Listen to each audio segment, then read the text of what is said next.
out to us the incredible gift of your love. Help us to know that love in the deepest parts of our hearts, maybe the parts where we feel so unloved and unworthy of love. We ask you, Lord, to reach down into those areas of our hearts and illuminate them with your light, so that we might know that you're a God who unconditionally loves us and accepts us, the good, the bad, and the indifferent in us. And we ask this through your intercession, Mary. Mary, you're the spouse of the Holy Spirit.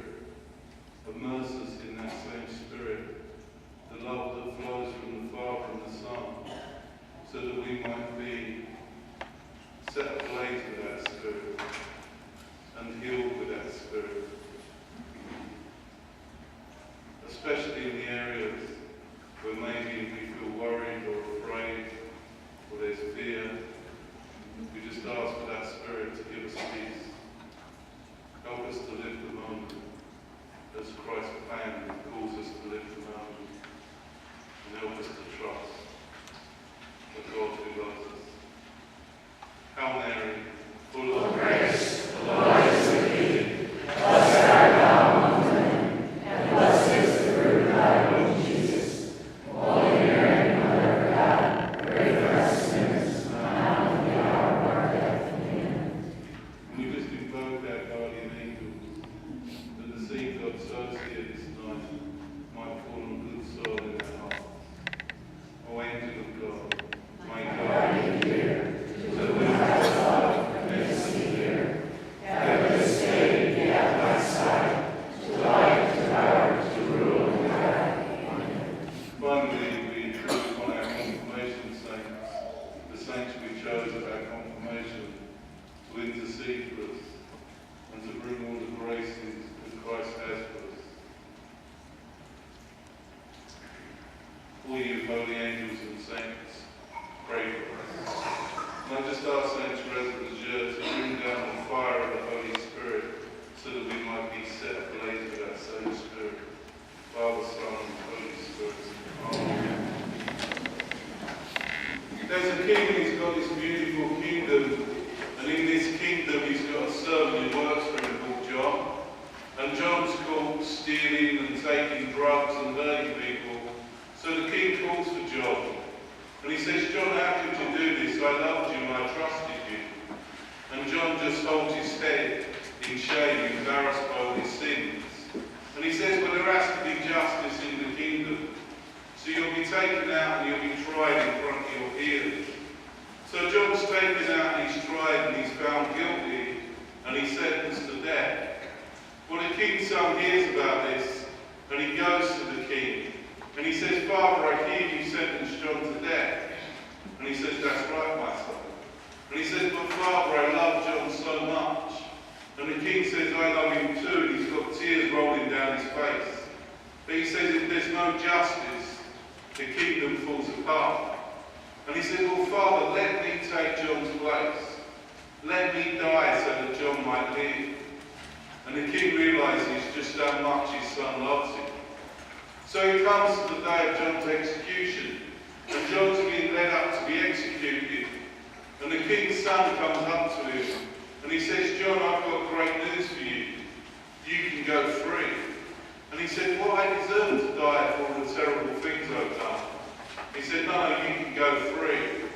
And what's more, my dad said I'll give you a better job and love you as if you were me. Well, John can't believe it. He's away celebrating with his friends. And he turns round to watch the king's son being crucified in his place. And he says, I'm going to spend the rest of my life telling people what the king's son done for me. The king's son's name is Jesus Christ, and my name's John. I was baptized a Catholic, but I was never brought up as a Catholic. I never went to Catholic school, I never went to church. At the age of 10, I came home one night, and my parents told me that I had to choose who I wanted to live with, because they were getting divorced. Now, I loved my parents so much, and I couldn't choose, because the two people I love most in this world had crushed me. So I think I made an unconscious decision inside that I wasn't going to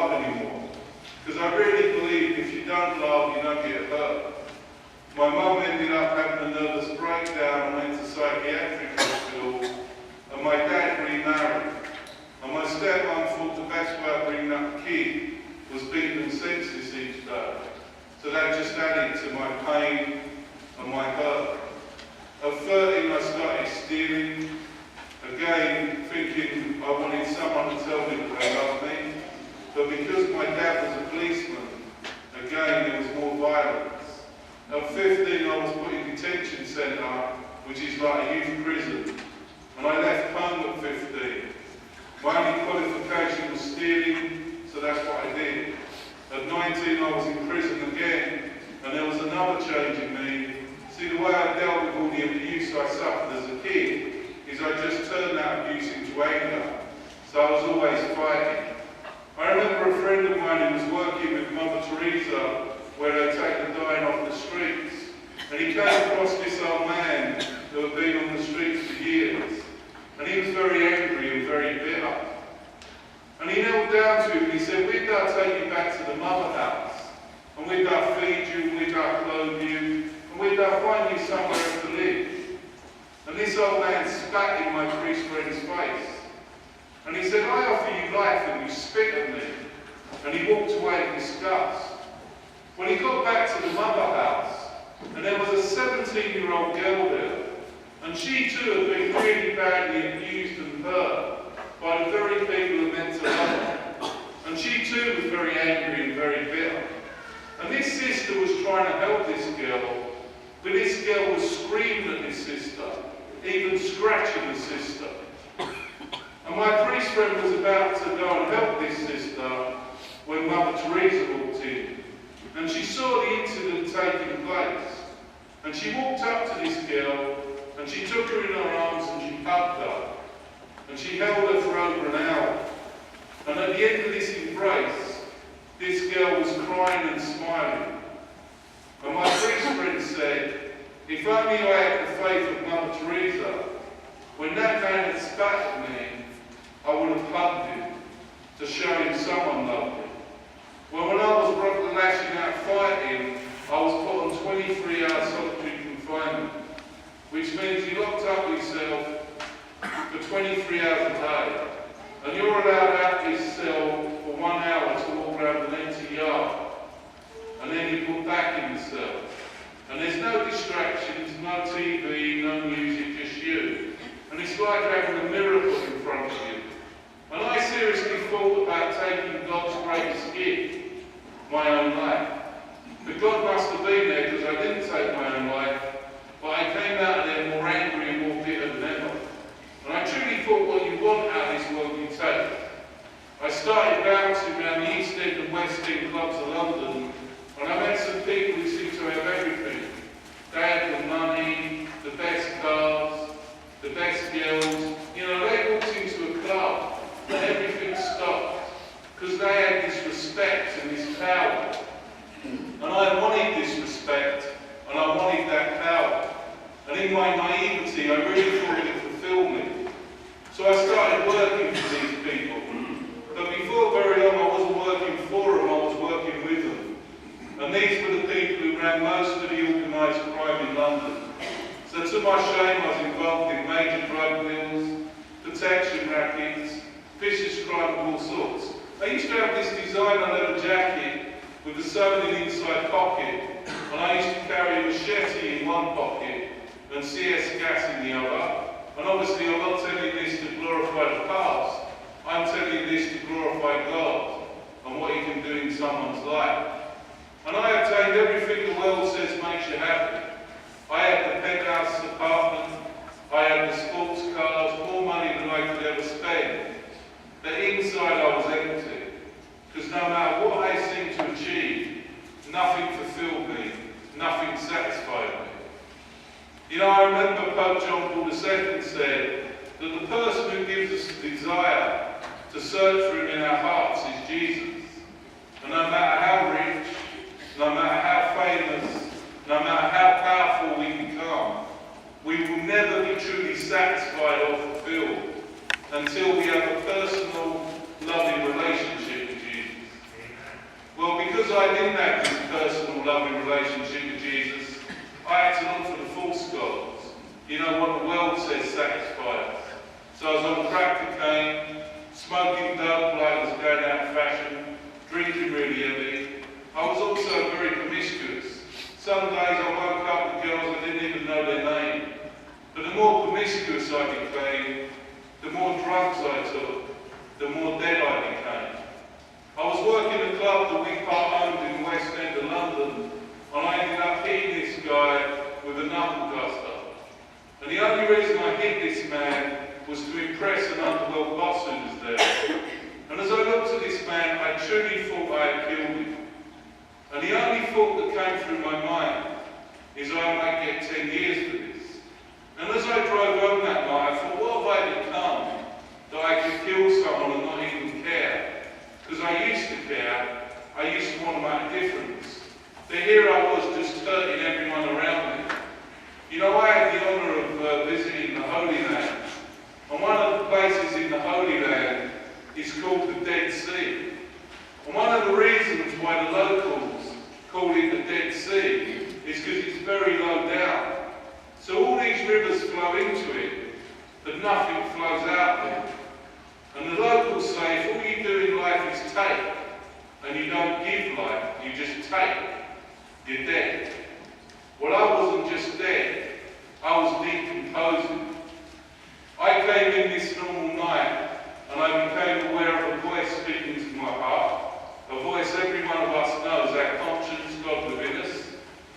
And I always thought God was a nice little story, made up to keep us from being bad. But here I was faced with the fact that God was real. And I said the first prayer I'd ever said, I said, up to now all I've done is take from you, God. Now I want to give. And as I said that prayer, that emptiness which had always filled my heart was suddenly filled with the love of God, the Holy Spirit. The only person I knew how to faith was my mum. And I didn't see a lot in them days.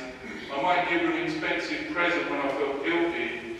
But this night I went round and told her what had happened to me. She said to me she had prayed for me every single day of my life. And 2 weeks before this, she had prayed, let Jesus take me. And she had prayed a 9-day novena to the patron saint of hopeless cases, St. Jude. And it was on the 9th day of that novena that I truly believed that I heard the voice of God in my heart. My stepdad, who died the other year, he gave me my first Bible. It was like a King James version where Jesus' words were all in red. I just went home and started reading it. And one of the first stories I ever read out of it was the story of the prodigal son. And I knew it was me. I knew everything I'd had from God I had just wasted. And also I realised in the same way that he was starving, I was starving. Now I wasn't starving for food, but my money hadn't run out. But you know, whatever mask we wear in life to try and get the people around us to accept us and like us, when we're on our own, there's no one to impress, is there? We don't have to wear any masks. Well, I'd spent my whole life wearing masks, trying to get the people around me to accept me and like me. You know, there's a saint called St. Francis of Assisi, and when he first found God, for 3 years he said the same prayer. Who are you, Lord, and who am I? Who are you and who am I? Do you know, there's this world leader who's on a motorcade, and as he's on this motorcade, the next thing the world leader knows is there was a bullet ripping through his skin. And as he lay in hospital for quite a few months, the only thought on the world leader's mind was to go and visit this man who tried to kill him. When he came out of hospital, he went to the men's prison cell, and he had to be physically restrained from hugging and kissing this man who had tried to murder him. The person who told me that story knew it well.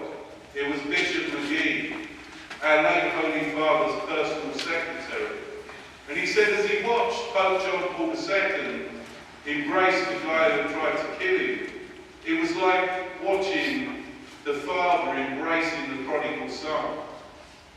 A few months later, the man asked to become a Catholic because he said where there was such mercy and forgiveness, God must surely be. If we look to our first martyr in the scriptures, St. Stephen, as he was being stoned to death, a person who approved of the stoned him was Saul. He actually held their coats as he was stoned to death. And St. Stephen's final words were, "Do not hold this sin against them, Lord. Do not hold this sin against them." The very next scene in the scriptures is Saul being converted and becoming one of the greatest apostles, St. Paul. Again, where we see an act of mercy, where we see an act of forgiveness, God works a miracle. I think often in our lives we're asked to forgive. We're asked to forgive those who have hurt us. We're asked to forgive those who have taken away our good name. We're asked to forgive those who have maybe hurt someone we love. And sometimes it's very difficult to forgive. You know, I remember when I found God, that I had a lot of people I needed to forgive. One of them was my stepmom. So I thought, I've got to start praying for her. So I used to pray, "Lord, bless my stepmom, but make sure she suffers." But after a few months, God obviously took that unforgiveness out of my heart, and I started genuinely praying for her to be blessed. And you know, I heard just last year that my stepmom had been baptised a Catholic. She made her first Holy Communion, she made her first confession, and she goes to Mass every day. And maybe part of her conversion owes something to my forgiveness. But you know, the person I found it hardest to forgive was myself. I could not forgive myself because of what I had done. But I don't think it's any coincidence that when Jesus was dying on that cross, in all that pain and in all that agony, he said, "At that moment, behold your mother. Mother, behold your son." Because sometimes we have to take Our Lady's hand and be led through the monsters of the past to really be able to tame those monsters. You know, I had the honour this year to go to France, and I was doing a parish mission with John Pridmore, who wrote many books. And one of the things he said in one of his books is we have to tame the monster of our past, or else those monsters always rule us. We have to learn to forgive ourselves. And when I took Our Lady's hand and consecrated my heart to Mary, it was then that I was able to begin to forgive myself. You know, I wrote my first book, and I, made it very honest and very real. My mum wouldn't read the first half of the book. She didn't mind reading the second half where I was so good, but she wouldn't read the first half where I was so bad. But one time I was going back to England, and I was speaking to my brother on the phone, and he said, "Be aware, Mum's read the first half of the book." I thought, "Oh my God." Anyhow, when I went in to see her, I said, "What did you think, Mum?" Do you know, she immediately burst into tears. And she said, "I thought my poor, wounded little boy. My poor, wounded little boy." She didn't see the monster at the time. All she saw was her little boy who was so wounded as to become that monster. And I thought that's a slight reflection of how God sees us. That's a slight reflection of how God accepts us. Do you know, there's a story of this young boy who lived in Furless, and he lived on a farm with a bit of a difference because they bred expensive racehorses. And when his parents were out, he took his box of matches and he lit this little fire in the barn. And with a few moments, the whole barn was ablaze. And he ran out to watch some of these racehorses being burnt to death. And he was so petrified of what his father would do to him that even though it was dark, he wouldn't go home. So he hid in these woods all night. In the morning when he woke up, delirious by hunger and cold, he went back to the farmhouse. And as he knocked on the farmhouse door, he was shaking with fear with what his father would do to him. His father opened the door, grabbed him in his arms and began to kiss him and cuddle him. And he noticed that his father was crying. And then his mother came running down the stairs, screaming with joy, hugging and kissing him. So they both thought he was dead. He had been burnt to death in the fire, but he was alive again. They thought he was lost, but he was found. You know, they never mentioned what had happened to him and what he had done. They were just so happy to have him back there. I ended up going to a retreat, and at that retreat, I did something I hadn't done ever in my life. I ended up going to confession. When I went to confession for the first time in 27 years, having broke probably every commandment there was. And you know, at the end of this confession, this priest puts his hand on my head and absolved me from my sins. But it wasn't his hand, it was Christ's hand. And I looked into that priest's eyes, and you know, he was crying. He had tears rolling down his face, because he was Jesus to me. And I can only express to you that I felt like I was alive again. For the first time in my life, I was alive. Because that sin had killed me, but that confession had brought me back to life. You know, a lot of times people ask me, how do I personally meet Jesus? One of the sure ways I think we can personally meet Jesus is by going to confession and being completely honest. You know, I do a lot of parishes and reconciliation services. The other year I was in Derry, in this Long Tower church, Northern Ireland. This 79-year-old man came up to me and he said, "Thank you so much." And he was crying. Now, men don't cry anymore, because a lot of people have died and there's a lot of pain. And it's unusual to see a man who cries. But this old man was crying. And I said, "It's my privilege." He said, "No, you don't understand." He said, "I've been going to Mass every Sunday since I was 7 years old. But tonight I personally met Jesus. I just went to confession for the first time in 48 years. And I've met him. And he loves me." I was doing a parish mission in Tuam Cathedral in Ireland. And there was over 1,000 people at this mission. In front of these 1,000 people, this 15-year-old girl walks up to me and she said, "When you came into my school this morning, I didn't believe in God. But because of what you said tonight, because of what you said, I decided to come tonight.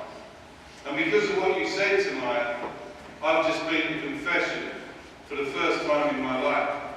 And not only do I know God's real, I know He loves me." She went on to say it completely changed her life. I don't think it's possible for us to go to confession without meeting Jesus personally. And maybe that sin we've never had the courage to confess is the very sin that's stopping us knowing His unconditional love. I think confession and Our Lady helped me to forgive myself. Then there was a Mass at this retreat.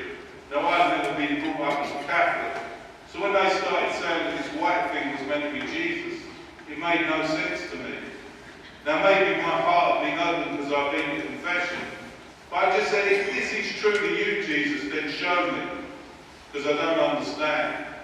As I received Jesus on that day, the only way I can describe it to you is every good feeling I ever felt in my life, including how I felt when I walked away from that apartment and felt the Holy Spirit for the first time in my life, including how I felt when I walked away from confession, was just magnified and magnified. And I knew two things. I knew that that was Jesus. Body, blood, soul and divinity. Not because anyone had taught me out of the book, but I'd asked Jesus and He had personally shown me. And I knew I'd be a Catholic till the day I died, because I knew that the true presence of Christ was in the one true church on earth, the Catholic Church. I left that retreat and I started working with this little nun, a world famous little nun.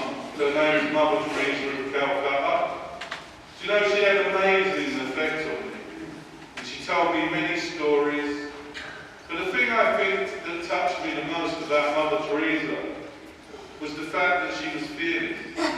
She seemed to be scared of no one and nothing. And when I pondered on this, I think it's because she was so full of God. Because pure love drives out all fear. Pure love drives out all fear. And the more I think we open our heart to God, the less fear, worry there is in our lives. And I really believe that Mother Teresa also gave until it hurt. She never stopped giving. I remember she was asked once, what does it mean to give until it hurts? And she said, I remember when I learned what it meant to give until it hurts. A man knocked on our convent door in Calcutta and told of a Hindu family that was starving. So she immediately took this bowl of rice that her and the other sisters were about to eat, and she went round to this Hindu family. She said it was like looking at 5 human skeletons, a mother and her 4 children. This mother took out an empty bowl, put half the rice in it and went out the door. She said, where did you go with all that rice? She said, my Muslim neighbour is also starving. Mother Teresa said to me she began to cry, because for the first time in her life, she knew what it was to give until it hurt. She had fed her neighbour before even feeding herself or her starving kids. You know, I really think she inspired me to start giving again. So when I came back from working with her, I started working with the homeless. And you know, I used to have this lie in my head that anyone who was homeless was either a druggie or a drunk. I remember one of the first guys I met on the streets, I said to him, you should give up drinking. And he said, I don't drink. I said, well then you should give up taking drugs. He said, I don't take them. Now I used to smoke at the time, this is the sort of hypocrite I was. I said, well then you should give up smoking. He said, I don't smoke. He said, do you know what you should give up? I said, no. He said, you should give up judging people. He taught me far more than I taught him. Another time I was giving out sandwiches, and we had some ham sandwiches, cheese sandwiches, and chicken sandwiches. And I said to this guy, do you want a cheese sandwich? He said, I don't like cheese. I thought, the cheese, he's meant to be starving and he doesn't like cheese. Well, he must have known what I was thinking, because he said, just because you're homeless and hungry, it doesn't make you like cheese. I thought, good point. So after that, I used to say, would you like ham, chicken or cheese? Another people we used to visit was housebound people. One lady, she was a Quaker, her name was Winifred. And I used to go around and visit her, and she had leukemia. She'd never got out of the house except to have a transfusion. And I used to take her out in her little wheelchair and give her a little picnic. And each time I used to bring her back, before I left, she'd always ask me to pray with her. And after I finished praying, she'd have a like silence, like she was waiting on the Holy Spirit. But she never cried. On one occasion she cried. And to my dying day, I will never forget what it was like praying with Jesus Christ. I remember I visited her in hospital on the night she died. And I gave her a rosary. Now remember, she was a Quaker. And I said, this is for you, Winifred. She said, I know what this is. This is Our Lady's hand. And she'll lead me to her son. Do you know she died exactly 1 hour after I gave her that rosary? Pray for us sinners now and at the hour of our death. Another person who we used to help, the kids who were dying, we used to turn to Lourdes in this juggler ambulance. And you know, one little boy, his name was Stephen. He was about 10 years old, and he used to have cancer of the spinal cord. And you even looked at this little boy, and you think a smile that would melt your heart. But you know, when you used to pick him up, he used to have these terrible spasms. And when you held him in my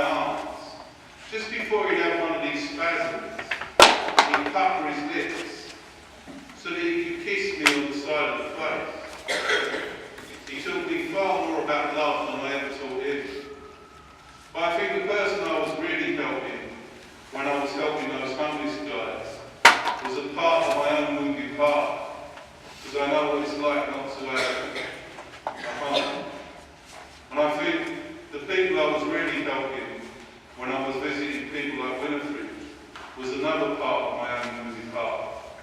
Because I know what it's like to be in prison, like she was in prison.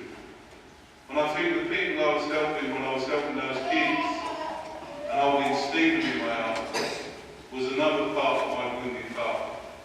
Because I know what it's like to be 10 and have no one love you. I think it's through giving that we receive. And the more I've learned to give, the more I receive. And the greatest gift that God's gave me is the gift of being able to love. Because when you've lived so many years of your life without love, and you're suddenly given this gift of love, it's incredible.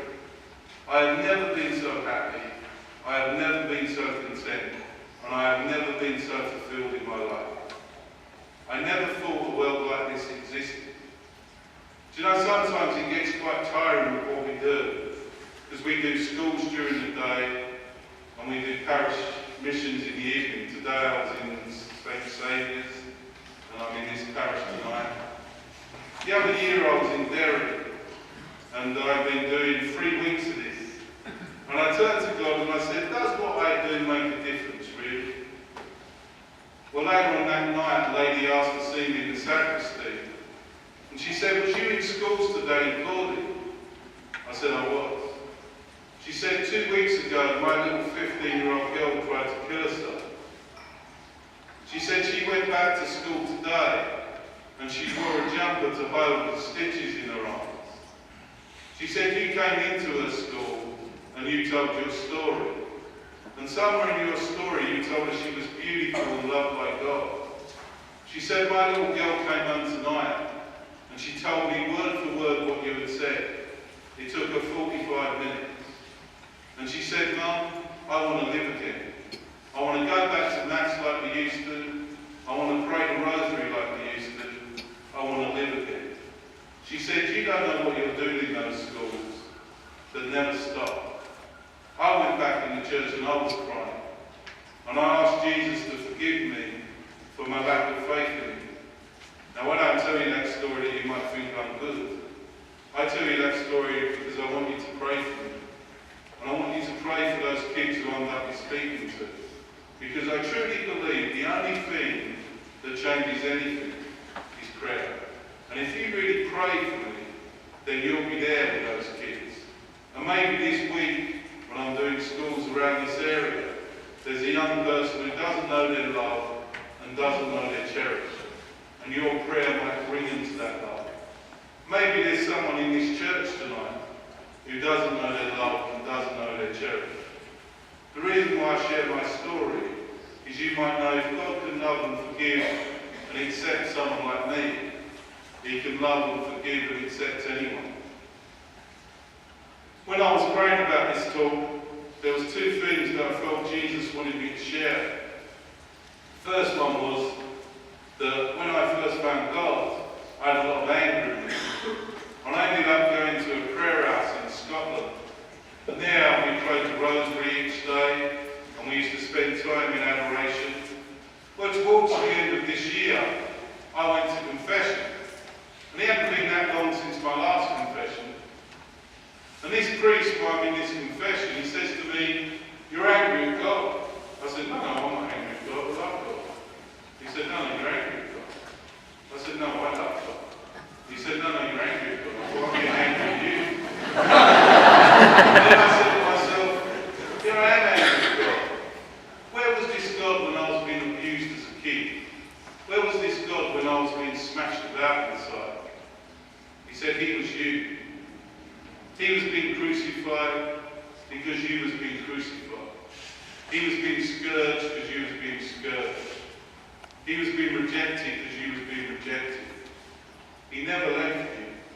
He was in every part of your suffering and pain. You know, when he said those words, the poem that came to me was Footprints. You know, when a man looks back over his life, and at the worst times of his life, there's only one set of footprints. And he says to Jesus, you told me you'd never leave me, but the worst times in my life you left me. He said, my beautiful daughter, my beautiful son, it was those times that I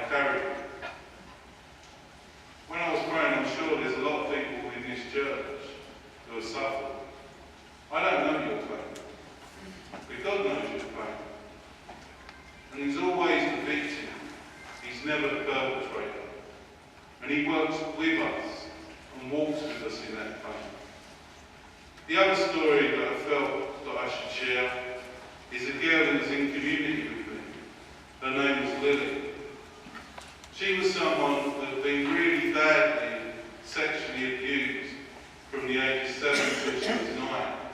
And this person who had taken away her dignity, a friend of the family's, had had her up inside. She turned to drink, she turned to drugs, she even tried to take her own life.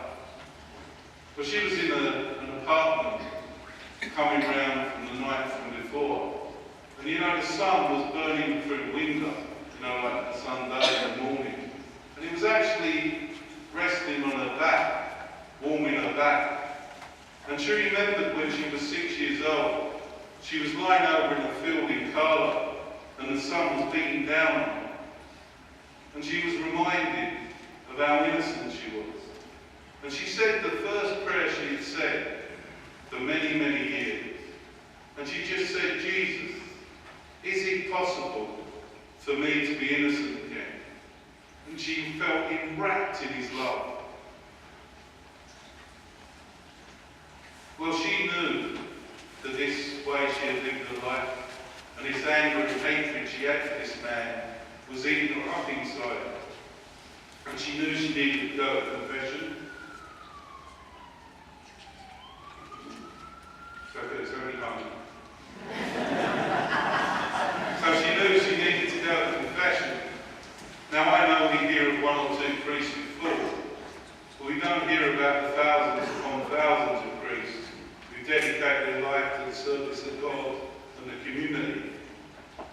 Well, she goes to confession, and she's crying so much during this confession that this priest takes her head and brings it to his heart. And she said she knew it was Jesus bringing her to his heart. Well, she joined us in community, and she was amazing. She was giving her story all over the world, bringing great grace to people. But I realised that there was still a lot of sadness and a lot of pain in it. And I said, I want you to ask Our Lady where the root of that sadness is, because normally it's not the abuse, it's something that happens later. After a few months, she came to me and she said, I remember when I was 15 years old, I went to this church hall and 10 boys from my school, and I let them do whatever they liked to me.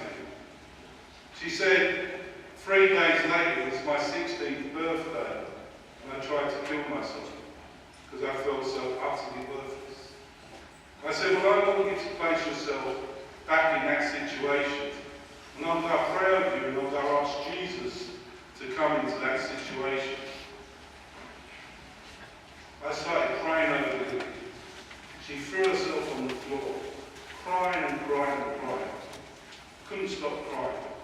After about 20 minutes, I said, what happened? She said, Jesus appeared in all that filth, and he had this white cloak, and he was wrapping it around him.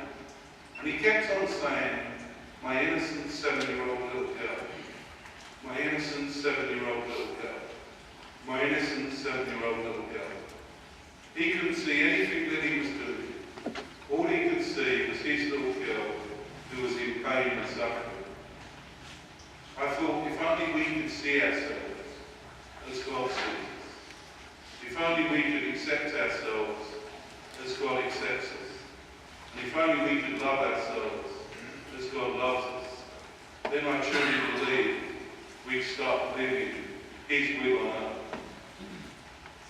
I wrote my life story.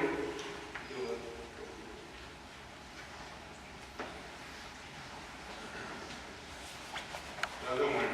I wrote my life story. I can't tell you my life story in half an hour, but you can read it.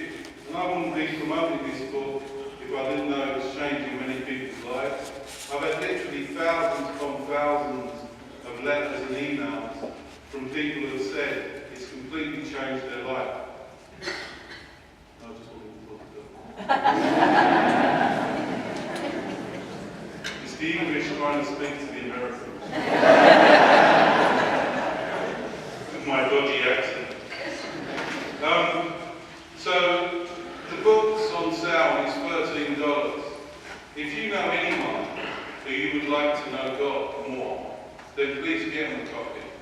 think somewhere in the Bible it says, if you bring me one soul, there's your soul saved.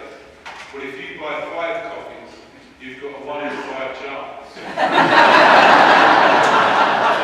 seriously, I can't express to you how many people have had their lives changed through the book and it's brought to God. And like I say, I wouldn't be promoting it if I didn't know how incredible it is. And it's God's work, not mine. And it's on sale, it's $13. You know, all the money from this book either goes to 1 or 2 charities. It goes to our work with young people, or it goes to a beautiful charity.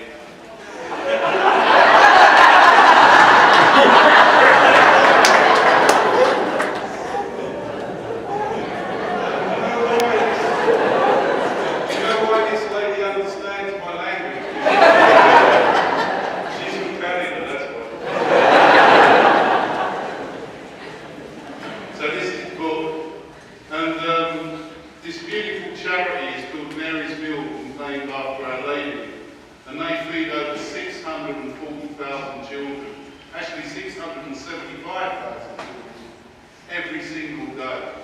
And I've had the honour of giving that charity through the proceeds of the book and also the generosity of the Irish people, over $1.5 million in the last 6 years. So some of you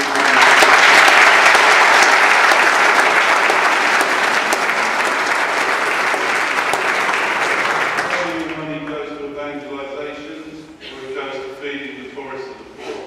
And there's also some CDs and DVDs of different talks I've done on different topics around the world. So if there's anyone here who can't afford a book, please just let me know and take a book and say a prayer for me. You know, so whatever you can afford, please pay. And if you can't pay anything, then please still take a book and just pray for us and pray for the work. And if you can leave a few extra dollars, then it just covers the cost of those people who can't. So the main thing is that you pray for our work. My final story is a true story. There's 2 16-year-old boys, and they both make a pact that they'll be pilots when they grow up, because they love aviation and flying. Well, one of them dies in a terrible plane crash, and the other one's devastated, because not only has he lost his best friend, he's lost into the very thing he loves, flying. So he locks himself in his bedroom, and for 3 days he won't come out of his bedroom. On the 3rd day, his mum's banging the door, worried about him, and he opens the door and he hands her the Bible. And he says, "Mum, I'm no longer afraid to do God's will in my life. I'm going to be a pilot, because I know that's what God's plan for me is." And off he goes to school. Well, his mum's amazed because he never reads the Bible. And every time it says in here, "Do not be afraid," he'll put a ring round it in pen. It says it in here 366 times. Do not be afraid. 1 for every day of the year, including leap year. And that kid grew up to be Neil Armstrong, the first man to walk on the moon. He wasn't afraid to do God's will in his life. In the same way, we're called by God to an incredible plan. And all we have to do is to accept that plan and open our hearts to that plan.